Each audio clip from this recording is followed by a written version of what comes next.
Every day, viewers, there's yet another voice that comes in from the Trump administration making a case for why India should be getting 50% tariffs. Not even once does anybody from the Trump administration justifies the duplicity. India should be charged 50% because this is aggressive leverage. This is the latest voice that's come in. This is Vance, the vice president, who's saying it. Now, why is he saying it? There is no justification besides the fact that his boss, which is Donald Trump, needs a Nobel. And besides the fact that Donald Trump walked out of the Alaska summit with absolutely nothing in his hand. Putin continued to engage in the war. He continues to ensure that he's able to win more ground as far as military momentum is concerned. Putin is the one who really walked away with everything from the Alaska summit. What Trump walked away with is precious nothing. And since then, you are seeing voice after voice coming in from the Trump administration justifying the duplicity. It was Nikki Haley a couple of days back. Then it was, now it is Vance and a bunch of others before that.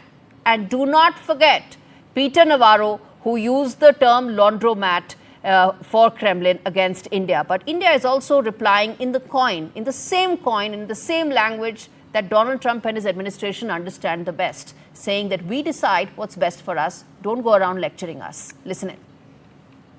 The president has applied aggressive economic leverage, for example, the secondary tariffs on India, to try to make it harder for the Russians to get rich from their oil economy. He's tried to make it clear that Russia can be reinvited into the world economy if they stop the killing, but they're going to continue to be isolated if they don't stop the killing. All right, Professor Scott Lucas joins me on the broadcast. Professor Lucas, we've been saying every day that Donald Trump's administration is now coming up with new adjectives to justify their duplicity because there's nothing else that they can do.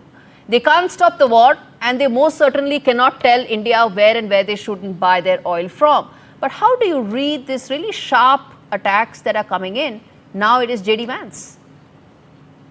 I must say personally, I wish India would decrease its purchases of oil from Russia and purchase oil elsewhere, because I would like to see the Russian invasion stop. But that's not why these tariffs are being put on India. You can like a lot of things, but I will not go around lecturing you, right? Yeah, exactly. Mm-hmm. Let's take apart this Vance interview. After Donald Trump met Vladimir Putin in Alaska just over a week ago, 10 days ago, he stopped talking about sanctions on Russia. Marco Rubio, the Secretary of State, said we're not going to be expanding sanctions on Russia at this point.